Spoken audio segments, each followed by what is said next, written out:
Queridos amigos, buenas tardes. Buenas tardes. Me demoré un par de minutos que estaba conversando. ¿Cómo están? Buenas tardes. Queremos que estén bien. Espero que estén bien. Que para empezar, vamos a tener un tiempo de conversar un rato. Está interesante el día de hoy. Es un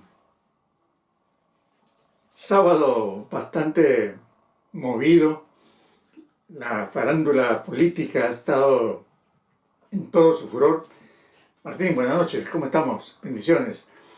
Aquí estamos también, hoy día va a ser interesante, hoy día les aseguro que va a ser interesante. Primero no me van a escuchar mucho mi opinión. Roger, ¿qué tal? ¿Cómo estamos? Bendiciones, buenas noches, caballeros ilustres. Aquí estamos una vez más, vamos a conversar un rato, vamos a hablar un poco de todo, o de mucho, o como diría alguien, de mucho nada, pero vamos a conversar y vamos a ver qué tal nos va el día de hoy, porque pues como ustedes han visto han pasado muchas cosas y siguen pasando las cosas, ¿no? Pero a ver qué sucede con lo que pasa en este tiempo tan problemático, tan difícil, pero también un poco, ¿cómo diríamos?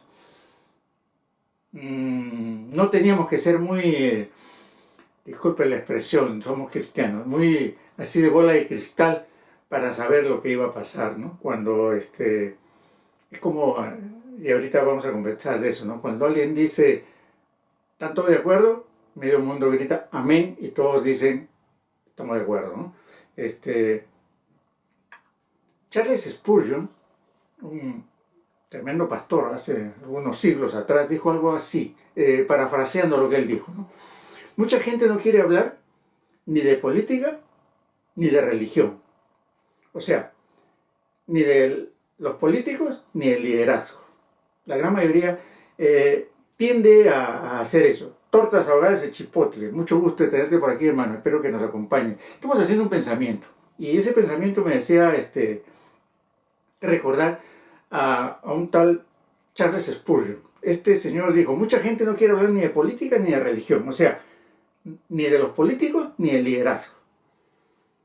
Inclusive dicen que es casi pecado y es una infamia hablar de eso, ¿no? O sea, no tocan al ungido. ¿Cómo es posible? Los líderes son, los políticos son la expresión de la democracia, ¿no? Y es por eso, decía Spurgeon, de que hay demasiados corruptos como políticos y demasiado iluminados como ministros. Y yo creo que hay algo de verdad en eso. Hemos visto hoy día que es más importante, y es una lástima, comparando un poco el cristianismo con la política. Dicen que no hay comparación, yo creo que sí hay. Para no perder el puesto, porque las elecciones en un par de años ya pueden mover algunos senadores, que los que dijeron sí hoy día probablemente los remuevan dentro de poco, pero para no perder el puesto o las ganancias partidarias, preferimos decir no. Y que a pesar de conocer la verdad, no es conveniente aceptarla, porque como les digo, hay elecciones en un par de años y podemos dejar de tener el puesto que tenemos el día de hoy por haber apoyado una verdad. Pero entre los cristianos también sucede algo parecido. Es mejor decir un amén y seguir que perder un ministerio. Eso doy fe, y tortas ahogadas de chipotle creo que me dará la razón. A veces por perder un ministerio preferimos decir amén, yo estoy de acuerdo, totalmente. Aún a pesar de conocer la verdad y no estar de acuerdo, pero un ministerio pesa más, ¿no? A veces un sillón en el Senado, ya uno es alguien, un líder de alguna iglesia importante, ya uno es alguien, ¿no? Entonces, a veces, a pesar de conocer la verdad, preferimos agarrarnos del puesto que hacer para lo que nos han puesto. valga esa comparación, pero vamos a orar, vamos a empezar esta noche con algo diferente, les voy a decir. Ahora vamos a hablar una cosita diferente a lo que normalmente he estado diciendo, pero que me va a ayudar en muchas cosas. Pero vamos a orar, vamos a darle gracias al Señor porque el día de hoy es un buen día, es un día en que a pesar de la lluvia y el frío no quería salir. Estaba que me lava con mi cámara afuera, pero bueno, tenía que salir y tenía que hacer muchas cosas. Y como siempre digo, los bieles no son ateos, ellos te cobran y te cobran. Pero vamos a orar, vamos a darle gracias. Señor, te doy gracias por este día. Te damos gracias porque cada día nos trae algo diferente y un aprendizaje y un conocimiento de la vida diaria, del diario vivir de este país y de las personas que nos van haciendo entender, por lo menos en mi caso, de que por encima de todo eso, tu voluntad se va a hacer. ¿Cómo? No sabemos. Lo único que nos queda a nosotros es aceptarla, seguir caminando y darte gracias cada día, porque cada día en tu misericordia podemos despertar los ojos y cual despertador mañanero, tú siempre, gracias a tu voluntad, seguimos vivos. Te pedimos de que el día de hoy tu Espíritu Santo nos ayude para conocer un poco más de tu palabra y poner en nuestros corazones algo que aprendamos para ponerlo por obra y sobre todo para que cuando tengamos una charla, tengamos que dar, recordemos los tiempos pasados, inclusive los primeros tiempos en que se llevaba tu palabra y que tú nos enseñaste cuando viniste por primera vez, para poder enseñar, llegar a las personas y poderles mostrar un poco de tu palabra para que puedan ellos entender la razón por la cual tú viniste una vez y las razones por las cuales tú volverás a venir por cada uno de aquellos que verdaderamente son tus discípulos. Te damos gracias por este tiempo, te damos gracias por lo que vamos a hacer en estos minutos, pero por sobre todo lo que quede más allá de nosotros, para que todos aquellos que te buscamos en este momento podamos en algún día, cuando vengas tú, irnos contigo y vivir en tu presencia. Te doy gracias, Señor, en el nombre de Jesús. Amén, amén y amén. Ustedes saben, yo tenía, hice hace creo 2 meses, una cosa así, leí unas notas, unos libros sobre cómo se predicaba en los tiempos de Jesús. Y más o menos hice unas comparaciones por algunas cosas que han venido en los últimos tiempos también, ¿no? Y cómo se predica inclusive ahora. Y estaba tratando de encontrar y probablemente lo deje para el miércoles, una similitud en la vida en el llamado de Samuel y de David. Estaba tratando de hacer un estudio de eso, y dentro de esas curiosidades que comencé a mirar, encontré una prédica que ha impactado por siglos, y miren, estamos hablando de siglos, a mucha gente. Fue de un pastor que se llamaba Jonathan Edwards. Este señor nació el 5 de octubre de 1703 en Connecticut. Pónganse la fecha, ¿no? 1703. Estamos hablando de más de 300 años. Y murió el 22 de marzo de 1758. O sea, antes de los 60 ya estaba con el Señor y ya me comenzó a dar ñañaras, por si acaso. Pero hizo una prédica que le llamó Pecadores en las manos de un Dios airado. Y estuve leyendo y me emocionó. Y no solamente eso, sino ¿cómo les diría? Me preocupó bastante. Y siempre he tratado, eso es lo que ustedes saben, de lo que conversamos sea un poco diferente, sobre todo la forma de llevarlo, diferente, y la forma hacia dónde vamos de una manera diferente a lo que normalmente escuchamos todos los domingos o cualquier día de reunión. No soy tanto de milagros ni tanto de orar por milagros y buscar la añadidura, soy un poco más tratar o intentar de buscar de Dios bajo su enseñanza, ¿no? Y cuando escuché esto, dije, yo soy un niño de pecho al lado de este señor por lo que escribió. Y quiero leerles, no voy a poner nada de mi cosecha, solamente voy a leer gran parte, o por lo menos lo que nos dé tiempo, lo que este pastor Jonathan Edwards predicó en julio de 1741 en una congregación donde lo invitaron. También lo predicó en su congregación, pero en la congregación. Le voy a decir solamente como una cosa así.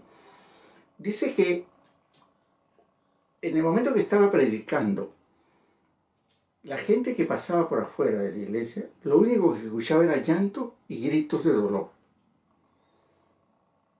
Y por esa fue una de las razones, o sea, la gente se preocupó en qué dijo este predicador para que la reacción de la gente, es cierto que en esos tiempos, estamos hablando de 1741, la gente era un poquito más inocente, un poquito más, ¿no?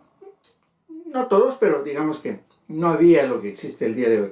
Entonces vamos a leer, les voy a leer un poco y quisiera que ustedes, ciertas partes en especial, le pongan atención, porque imagínese usted que eso se predicara el día de hoy, ¿no? Y al final hacemos un pequeño comentario. Dice: Pecadores en las manos de un Dios airado, Jonathan Edwards, sermón predicado en julio de 1741. La base de este sermón es: a su tiempo su pie resbalará. Deuteronomio 32-35.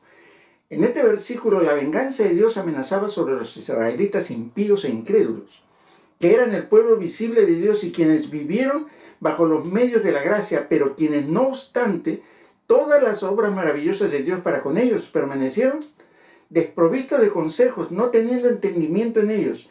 De todos los cultivos del cielo sacaron a luz frutos amargos y venenosos, como en los dos versículos que preceden al texto. La expresión que he escogido para mi texto, a su tiempo su pie resbalará, parece indicar las siguientes cosas con respecto al castigo y destrucción a que están expuestos estos impíos israelitas. Fíjese de quién está hablando. Primero, estuvieron siempre expuestos a destrucción. Como uno que permanece o camina en lugares resbaladizos, está siempre expuesto a la caída. Esto está implicado en la manera de su destrucción cuando viene hacia ellos, estando representada por sus pies resbalando. Lo mismo es expresado en el Salmo 73:18. Ciertamente los has puesto en deslizaderos, en asolamientos los harás caer. Número 2. Implica que estuvieron siempre expuestos a una rápida destrucción repentina. Recuerde usted los tiempos donde las luchas de los israelitas con todos los demás pueblos sucedían, ¿no? Como el que camina en lugares resbaladizos está expuesto en cada momento a caer. No puede predecir si al siguiente momento permanecerá de pie o caerá, y cuando cae, cae de un sopetón sin advertencia, lo cual está también expresado en el Salmo 73, 18 y 19, que dice: ciertamente los has puesto en deslizaderos, en asolamientos los harás caer, como han sido asolados de repente. 3. Otra cosa implicada es que están expuestos a caer, y no solamente, y esto sí es mío, disculpe, ellos, sino también nosotros, porque está hablando al pueblo de Dios. Otra cosa implicada es que están expuestos a caer por ellos mismos, sin ser arrojados a tierra por la mano de otro, como aquel que permanece de pie o camina en suelo resbaladizo, no necesita otra cosa que su propio peso para caer al suelo. 4. La razón por la que no han caído todavía, ni caen ahora, es solamente porque el tiempo señalado por Dios no ha llegado. Porque se dice que cuando ese esperado tiempo o momento señalado llegue, sus pies resbalarán. Luego se dejarán caer de la manera en que están inclinados a ello por su propio peso. Dios no los sostendrá ya más en estos lugares resbaladizos, sino que los dejará ir, y luego, en ese mismo instante, caerán en destrucción, como aquel que se encuentra en suelos inclinados y resbalosos o en el filo de un abismo, que no puede mantenerse firme por sí solo. Cuando se deja sin apoyo, inmediatamente cae y se pierde. La observación de estas palabras en las que voy a insistir ahora es esta: no hay otra cosa, y quiero que por favor lo escuche bien, no hay otra cosa que mantenga a los hombres impíos fuera del infierno en todo momento que el mero placer de Dios. Por el mero placer de Dios quiero significar su placer soberano, su voluntad arbitraria, no restringida por ninguna obligación, ni impedida por ninguna dificultad, ni ninguna otra cosa, como si la pura voluntad de Dios no tuviera ni un momento, en el menor grado o en ningún otro aspecto, ningún lugar en la preservación de los impíos. La verdad de esta observación aparece al considerar lo siguiente: Dios no desea en ningún instante hacer muestra de su poder arrojando a los impíos al infierno. Las manos de los hombres no pueden ser fuertes cuando Dios se levanta. El más fuerte no tiene poder para resistirle, ni puede librarse de sus manos. Él no solo es capaz de arrojar a los impíos en el infierno, sino que puede hacerlo fácilmente. Algunas veces, un príncipe terrenal, Rosita Ochoa, buenas noches, gusto de tenerla por aquí. Estamos hablando de Jonathan Edwards, una prédica que dio él en 1741. Él no solo es capaz de arrojar a los impíos en el infierno, sino que puede hacerlo fácilmente. Algunas veces, un príncipe terrenal se encuentra con la dificultad de sujetar a un rebelde que ha encontrado medios para fortificarse a sí mismo y se ha hecho fuerte por el número de sus seguidores. Pero no es así con Dios. No hay fortaleza que sea defensa contra el poder de Dios. Aunque mano se una con mano y una vasta multitud de los enemigos de Dios se combinen y asocien, son fácilmente quebrados en pedazos. Son como grandes montones de paja ligera ante el torbellín o grandes cantidades de rastrojo seco ante llamas devoradas. Encontramos fácil pisotear y aplastar un gusano que vemos arrastrarse en la tierra. También es fácil para nosotros cortar o chamuscar un hilo delgado que agarre cualquier cosa. Y así es fácil para Dios cuando le place arrojar a sus enemigos al infierno. ¿Qué somos nosotros para que permanezcamos de pies frente a Él, ante cuya reprensión la tierra tiembla y las rocas son arrojadas? Ellos merecen ser echados en el infierno, de manera que si la justicia divina se encuentra en el camino, no hay objeción eficaz contra el uso del poder de Dios para destruirlos. Antes, por el contrario, la justicia clama fuertemente por un castigo infinito de sus pecados. La justicia divina dice del árbol que da a luz las uvas de Sodoma: córtalo. ¿Para qué inutiliza también la tierra?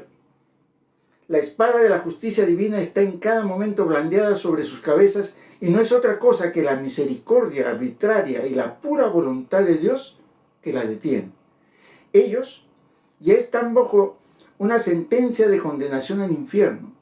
No solo merecen justamente ser arrojados allí, sino que la sentencia de la ley de Dios, esa regla eterna e inmutable de justicia de Dios ha fijado entre Él y la humanidad, ha ido en su contra y permanece en su contra.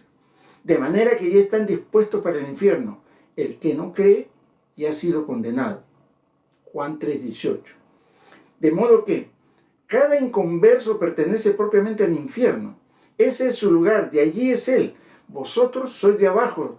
Juan 8:23. Y ahí está desatado. Es el lugar que la justicia, la palabra de Dios y la asistencia de su ley inmutable les ha asignado. Ellos ahora son el objeto de este mismo enojo e ira de Dios que es expresado en los tormentos del infierno. Y la razón por la que no bajan al infierno en cualquier momento no es porque Dios, cuyo poder están, no está muy enojado con ellos, como le está con muchas criaturas miserables que ahora están siendo atormentadas en el infierno y ahí sienten y experimentan el furor de su ira. Si Dios está más enojado con otros tantos que ahora están en la tierra, ¿sí?, sin duda lo que está con muchos que están ahora en esta congregación, con quienes está irado con más facilidad que con muchos de los que se encuentran ahora en la llama del infierno, pero no es porque Dios se haya olvidado de su impiedad, ni se resienta por ello la razón por la que no desata su mano y los corta. Dios no es en conjunto como uno de ellos. Para ellos su condenación no se duerme. El abismo está preparado, el fuego ya está listo, el horno está caliente, listo para recibirlo. Las llamas se inflaman y arden, la espada resplandeciente está afilada y se sostiene sobre ellos, y el abismo ha abierto su boca bajo ellos. El diablo está listo para caer sobre ellos y asirlos para sí. Momentos que Dios permitirá, ellos le pertenecen. Él tiene sus almas en su posesión y bajo su dominio. La Escritura lo representa como sus buenas dádivas. Lucas 11:13. Los demonios los vigilan, siempre están a su diestra por ellos, permanecen esperando por ellos como leones hambrientos y codiciosos que ven su presa y esperan tenerla, pero por el momento se retienen. Si Dios retirara su mano, por la cual ellos son restringidos, volarían sobre sus pobres almas. La serpiente antigua los mira con asombro y el infierno abre su amplia boca para recibirlos, y si Dios lo permitiera, serían apresuradamente tragados y se perderían. En las almas de los impíos reinan principios infernales que estuvieron actualmente encendidos y llameando en el infierno de fuego, si no fuera por las restricciones de Dios. En la naturaleza de cada hombre carnal está colocado un fundamento para los tormentos del infierno. Hay esos principios corrompidos reinando y en plena posesión de ellos, que son las semillas del infierno de fuego. Estos principios son activos y poderosos, excesivos y violentos en su naturaleza, y si no fuera por la mano restringente de Dios, pronto estallarían y se inflamarían de la misma manera que lo harían las corrupciones y enemistad de los corazones de las almas condenadas, y engendrarían los mismos tormentos que crean en ellos. Las almas de los impíos son comparadas en la Escritura al mar en tempestad. Por el presente, Dios restringe su impiedad por medio de su gran poder de la misma manera que hace con las coléricas ondas del mar turbulento, diciendo: hasta aquí llegarás y no pasarás. Pero si Dios retirara ese poder restringente, rápidamente se llevaría a todo por delante. El pecado es la ruina y la miseria del alma. Es destructiva en su naturaleza, y si Dios lo dejara sin restricción, no faltaría nada para hacer al alma algo perfectamente miserable. La corrupción del corazón del hombre es inmoderada e ilimitada en su furia. Y mientras el impío vive aquí, es como un fuego contenido por las restricciones de Dios. Pero si fuera dejado en libertad, atacaría con fuego el curso de la naturaleza, y ya que el corazón de ahora un montón de pecado de no ser restringido, inmediatamente convertiría el alma en un horno ardiente o en un horno de fuego y azufre. Ya me puse, ¿no? Ya me dio ñáñaras, no sé usted. Manita Ida, buenas noches, ¿cómo estamos? Esta era la forma de predicar en el 1700. ¿Encuentra usted algún milagro por ahí? ¿Encuentra usted que nos bendigas? ¿Encuentra usted algo de que el trabajo, las añadiduras? Esto es un pedacito de la predicación de Jonathan Edwards, Pecadores en las manos de un Dios airado, que sería muy interesante que usted lo lea en su totalidad. Pero ¿qué sucede? ¿Qué ha variado desde ese tiempo hasta el día de hoy?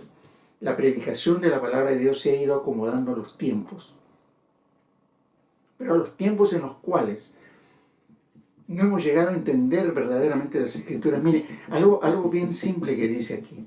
El mar, por la gracia de Dios, por la voluntad de Dios, llega hasta un cierto lugar. Y eso es lo que un poco nos hace la comparación. Si el pecado no tuviera un hasta aquí, ya nos hubiese destruido. Si Satanás tuviese la posibilidad de pasar más allá de donde Dios lo tiene detenido, ya nos hubiese detenido hace mucho tiempo. Dice que está como un león rugiente, la Biblia nos habla de eso. Pero tenemos un protector. Fíjese lo que está sucediendo en el mundo en realidad. Las mentes están siendo atacadas de tal forma que ya lo bueno ya no es tan bueno. Ahorita acabamos de ver.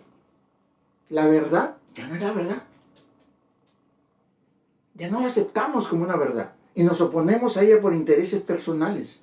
En el mundo está sucediendo lo mismo. La gente, por no creer igual que usted, son enemigos y se matan. Porque no están de acuerdo, porque no pueden ponerse de acuerdo, porque la mente, Satanás la turba tanto que se convierten en enemigos entre la misma familia. Pero dice que al hombre de Dios, a la mujer de Dios, es como las playas, que Dios le pone a Satanás un hasta aquí. De aquí en más no puedes pasar, porque si llegara a pasar nos destruiría. Pero en la voluntad de Dios no lo puede hacer. Nos habla de que los enemigos de Dios, los enemigos del pueblo de Dios, podrán juntarse por millares y por millones, pero la palabra de Dios es más poderosa, que puede estar en contra de todos ellos y destruirlos antes de que nos toque. La única es si nosotros somos parte del cuerpo de Dios, no desunidos, porque en el momento de que un brazo se sale del cuerpo por hacer su propia voluntad, ya no es parte del cuerpo. A pesar que diga, está creyendo, apoyando, pero ya se está saliendo del cuerpo porque está haciendo su voluntad, ya no la voluntad del cuerpo. Entonces, ¿pero qué ha pasado en este tipo de predicación que nos habla sobre las palabras de la palabra de Dios, valga la redundancia, a llegar a este instante en que más nos hablan de los beneficios, de las bendiciones, de los milagros que podríamos recibir, que debemos de recibir, no podríamos, que tenemos que recibir y que Dios está en la obligación de darnos porque somos hijos de Dios? ¿Qué es lo que ha sucedido en estos años? Que a medida que nos hemos alejado de la venida del Señor por primera vez, de la predicación de esos tiempos, de llegar a 1700 todavía con este tipo de predicaciones, donde se predicaba la palabra de Dios, donde un Spurgeon predicaba la palabra de Dios, se ha ido perdiendo para llegar a un instante el día de hoy en predicamos parte de la palabra de Dios supuestamente, pero predicamos más sobre los beneficios que nosotros vamos a recibir, sí. Prueba a Dios, nos dice. Como hace miles de años atrás, ¿podrá poner mesa en el desierto? Separamos versículos de la Biblia de acuerdo a conveniencias personales y de creencia o intereses personales, para no llegar a decir, si cumplieses todo esto que yo te mande, esfuérzate y sé valiente para que cumplir toda la ley que te dio Moisés, para sacar que si tú cumples esto te voy a dar tal cosa, si tú cumples esto, y empezamos a ver lo que vamos a recibir antes de lo que nosotros vamos a dar. Llegamos a las congregaciones con nuestra lista de pedidos, sin darnos cuenta de que entrarás a los atrios en acción de gracias. ¿Qué nos ha pasado en estos últimos siglos, básicamente?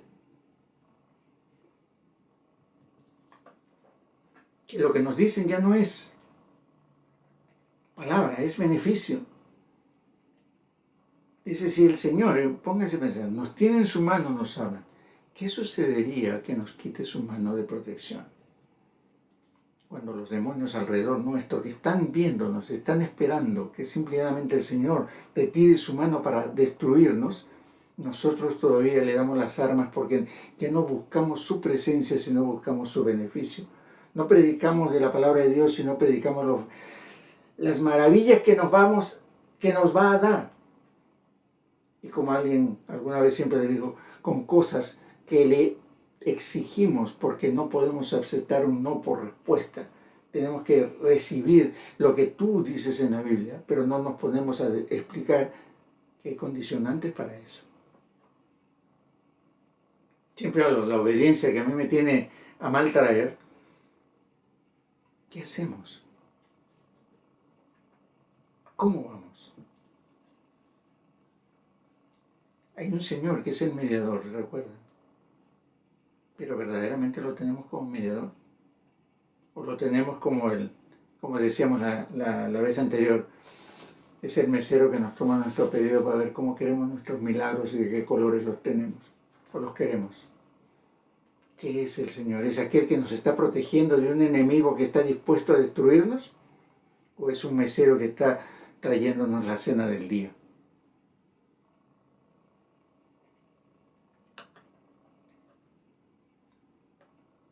Esto se predicó en 1741. ¿Qué hacemos nosotros ahora predicando? ¿En qué basamos nuestro estilo de prédica? Porque es un estilo. Este era el estilo de hace 300 años. Ahora el estilo es nosotros. Llegamos y nos dicen, hermano, ¿por qué queremos que ore?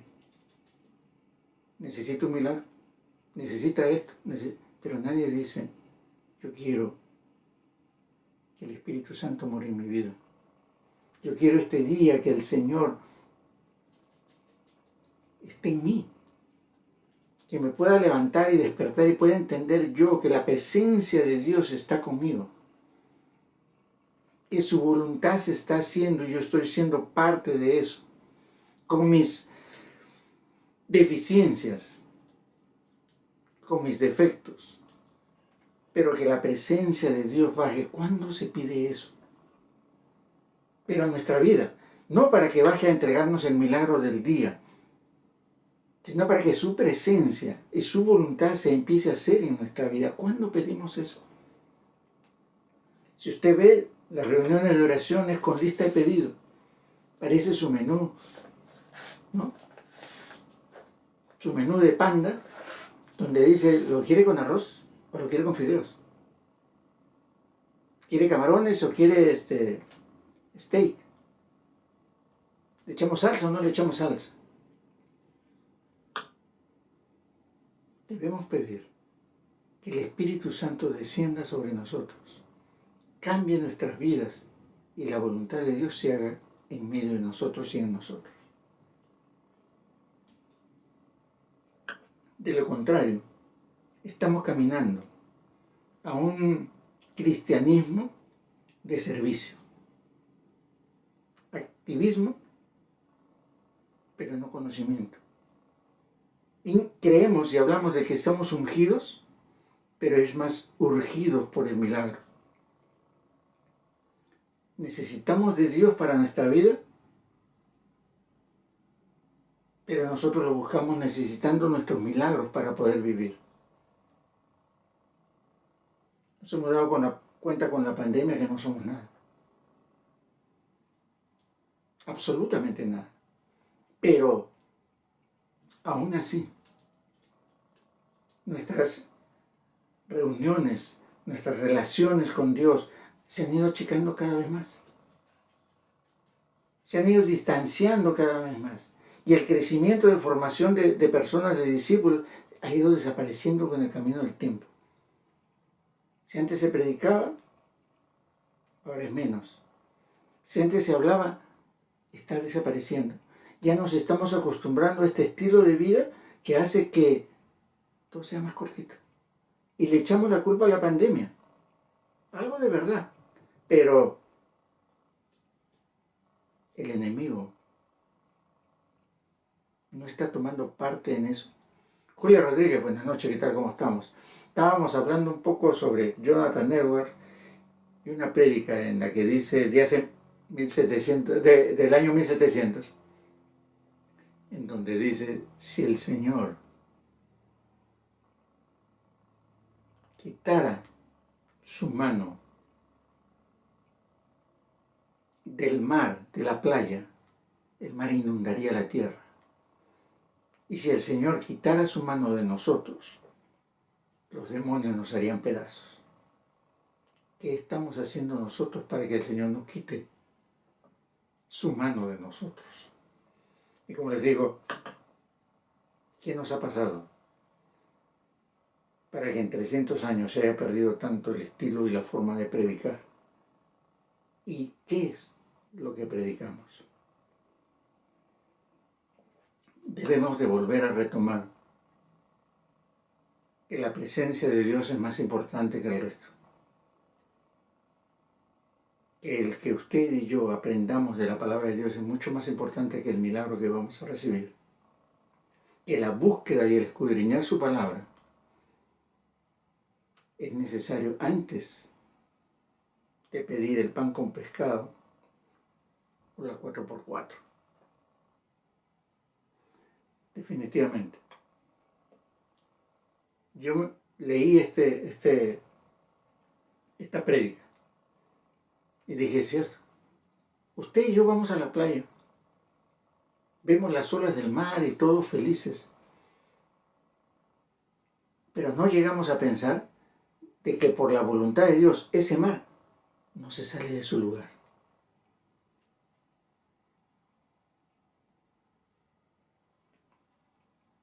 Y jamás pensamos de que alrededor nuestro hay espíritus que nos van a atacar y que solamente por la voluntad de Dios se detienen. Dice que Satanás está como león rugiente viendo a quién devorar. Entonces mi pregunta es, ¿qué pasaría si el Señor quita de su mano de nosotros? Necesitamos volver a predicar la verdadera palabra de Dios, no las añadiduras. Que la gente llegue a convertirse por la palabra, no por lo que va a recibir. Que la gente llegue a la iglesia a adorar, a aprender, no con su lista de pedidos.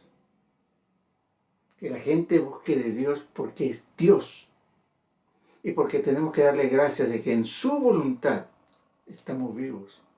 Nos hemos podido despertar hoy día y gracias a Dios y a su voluntad, en este instante estamos intentando aprender algo de su palabra. Aún con nuestras deficiencias, aún con nuestras fallas, intentando. ¿Se imagina usted que si con nuestras fallas el Señor se aparta, nos hacen pedazos?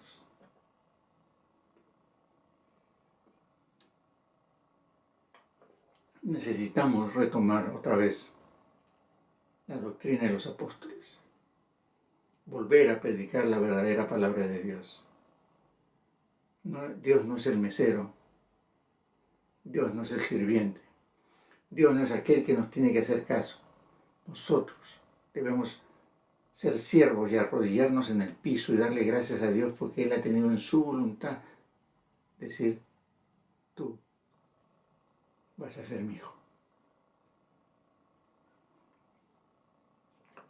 Y en su voluntad ha puesto una barrera alrededor nuestra para que no puedan ser destruidos. Hay gente, usted lo está viendo, el aborto, la libertad de sexo, lo bueno o malo, todo lo que existe alrededor de usted, pero usted no lo toca. Nosotros decimos, me cubro de la sangre de Cristo y el virus no me va a tocar. Y ya, mire mi amigo, con todo lo demás que tiene usted alrededor, el virus es cualquier cosa. Porque ahí podría decir, morir es ganancia. Pero hay algo que a usted lo está protegiendo de cosas, y a mí también, gracias Señor, de todas esas cosas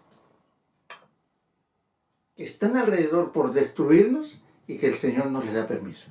¿Se acuerda de Job? Bueno, imagínese que usted está por ahí. Tiene luchas, como yo. Tiene problemas, como todo el mundo. Pero los mayores problemas sería que Satanás pueda a usted atacarlo y destruirlo, que es lo peor. Dios en su misericordia, que son nuevas cada mañana, nos tiene todavía vivos, caminando y pudiéndole servir de alguna manera. Con fallas, pero sirviendo. Entonces, vamos a volver a llegar los domingos, a reunirnos en los tiempos de oración, específicamente para pedir milagros. O vamos a desear de ahora en más que la presencia del Señor esté siempre con nosotros y que nos perdone nuestros pecados y que realmente viva en nosotros y nos redarguya y que a pesar de nosotros mismos, que el Señor haga su voluntad por medio de nosotros.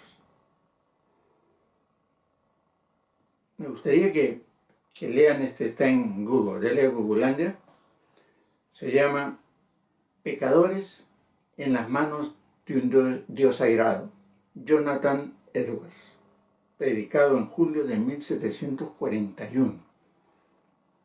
¿Qué nos ha pasado? Esa es mi pregunta, siempre va a ser mi pregunta. estoy tratando de ver en qué momento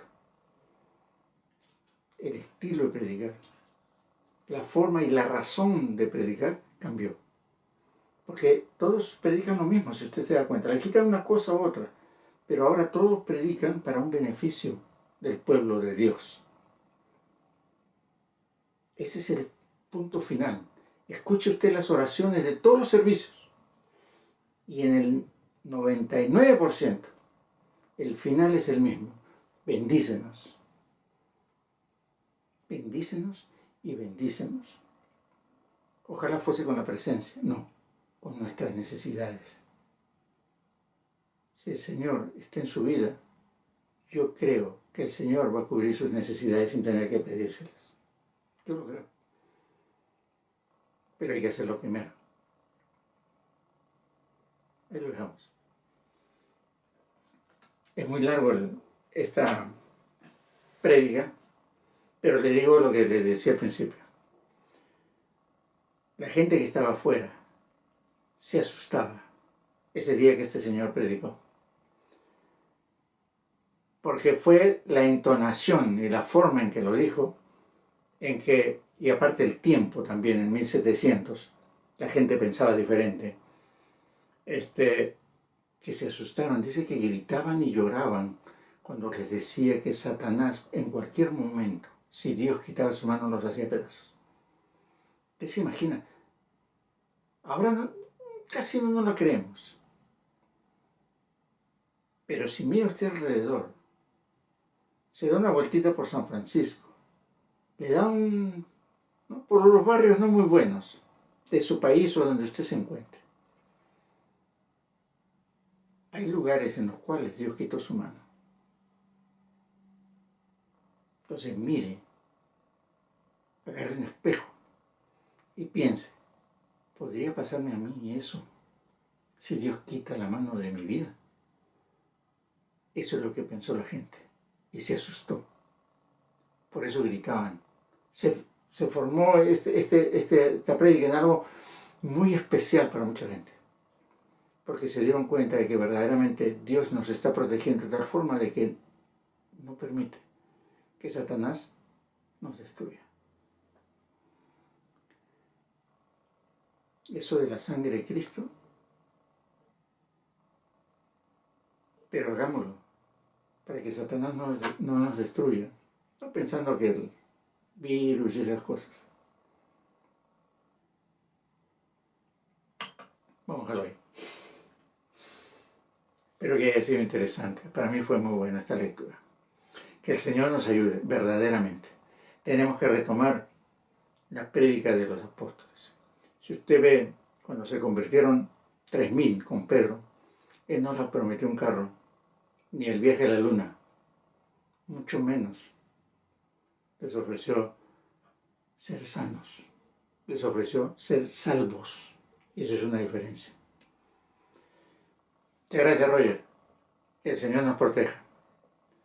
Que el Señor nos proteja. Señor, te damos gracias por el día de hoy. Jonathan Edwards fue un gran pastor serviente tuyo, Señor. Un siervo que nos enseñó de que tú, en tu voluntad, nos proteges y nos amas tanto que no quieres que el enemigo nos destruya. Señor, que tu Espíritu Santo more en nosotros, nos enseñe y nos redarguye, que pueda cada día mostrarnos un poco más de tu palabra para poderla llevar al pueblo. A veces es muy dura la palabra, pero Señor, tú viniste por nosotros, por tu iglesia, no a servirnos para nuestro carro, para nuestra comodidad, para nuestras riquezas, sino a servirnos como Dios, como alguien que nosotros somos pobres de espíritu, hombres y mujeres que carecemos de tantas cosas espirituales que tú viniste a cubrirlas. Viniste a quitar nuestros egos, nuestras envidias, nuestros rencores, nuestras amarguras, penas y tristezas, para llenarnos de amor, para llenarnos de esperanza y para saber de que un día podemos estar contigo por la eternidad. Pero el tiempo las enseñanzas, las formas de vida nos han querido enseñar de que debemos buscarte por lo que podemos recibir de ti. Porque te vemos mejores cosas, porque somos hijos del Rey y nos merecemos todo, pero verdaderamente, si tú quitaras tu mano, verdaderamente recibiríamos todo aquello que merecemos. No hay justo ni uno, dijiste tú. Y si no hay justo ni uno, tus misericordias son las que nos protegen. Tu perdón es la que nos permite acercarnos a ti. El convertirnos en discípulos y seguidores tuyos nos llevarán en un momento a vivir la vida eterna. Por lo cual te damos gracias. Y te pedimos, Señor, por este pueblo. Porque este pueblo vuelva a retomar el camino de la enseñanza de la palabra de Dios. Para que tu voluntad se haga en nosotros. Te pedimos eso, Señor, en el nombre de Jesús. Amén y amén. Gracias, amigos, hermanos.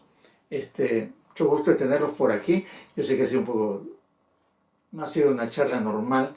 Ya retomaremos el miércoles nuestro estilo de trabajo, pero me pareció interesante. Me pareció interesante porque esto nos muestra de que ha habido un cambio, no para bien.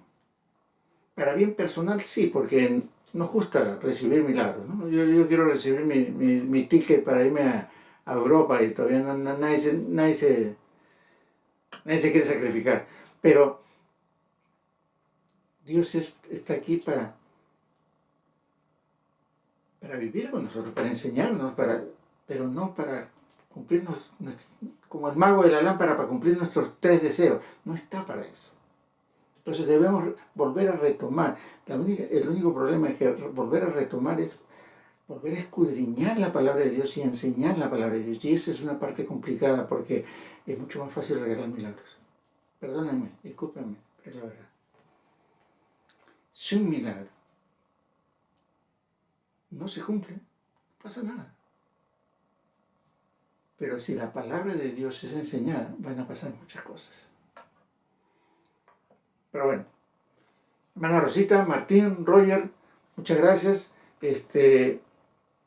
Julia, muchísimas gracias, hermana Ida. Tortas de cipote, sé que está todavía por aquí, que lo dudo, como dice la canción, lo dudo. Nos vemos el día miércoles con una charla ya interesante, el otro año nos vamos a Cusco. Hermano, tú me dices, yo voy, tú dime cuándo. Yo estoy esperando, disculpen que me salga, pero estoy esperando de que en mi país mejoren las cosas, ya podemos entrar y salir, porque tengo que ir. Apenas digan, ya está bajo dominio el virus allá en Perú, yo tengo que ir a como dé lugar. Septiembre, mayo, o septiembre o mayo son fechas espectaculares para ir al Cusco. Tengo que ir. Mi madre, si no va, me ahorca. Si no voy, me ahorca, así es que tengo que ir. Sí, mañana me doy un salto así de doctor. Ahorita estoy con mi recetario, solamente hago visitas de médico. Voy a trabajar también, así que, pero solo de pasadita. Pero gracias a todos. Muchas gracias. Mañana caigo por la chula de la hermana Rosita, así voy a ir. Pero como le digo, voy un ratito más porque voy a trabajar. Me doy una escapadita de unos 10 minutos y tengo que regresar. El tiempo que tengo que hacer unas grabaciones. Hoy día llovió. No pude hacer muchas cosas. No pudimos, bueno, yo no soy solo. Pero mañana hay que recuperar el tiempo, entonces tengo que hacer más. Pero gracias por estar ahí. Bendiciones. Oren por un servidor. Un día, quizás el último día porque esto tiene un tiempo, predique o converse con ustedes, les contaré las maravillas que ha hecho Dios. No se imaginan. Ustedes creen en milagros. No sé, solamente les digo esto. No creo merecerlos. Pero Dios ha hecho milagros interesantes, importantísimos en la vida, no solamente mío, de mi familia. cosas que ni yo, cada vez que me acuerdo se me paran los pelos. Pero gracias por todo, oren por un servidor, se los pido por favor, oren por un servidor desde mediados de febrero hasta mediados de marzo. Va a estar un poco así complicadillo la cosa por aquí, pero vamos a seguir, Queremos llegar a los 100 días, a las 100 charlas que hemos tenido, queremos llegar a esa fecha y ya después se verá. Pero gracias por todo, bendiciones, cuídense mucho. Si hay café, inviten, si no hay café, también inviten algo. Nos vemos mañana, nos vemos el miércoles, si no, y que estén bien por sus congregaciones. Oren mucho, necesitamos, y el pueblo necesita, y este país necesita mucha oración, y sus líderes más todavía, tanto del gobierno como los líderes de iglesias. Hay unos que necesitan un bate en la cabeza, pero hay que orar por ellos, Cuídense mucho, nos vemos el día miércoles. Un abrazo, gracias por estar ahí, gracias por aguantarme, y lean a Jonathan Edwards, les va a encantar.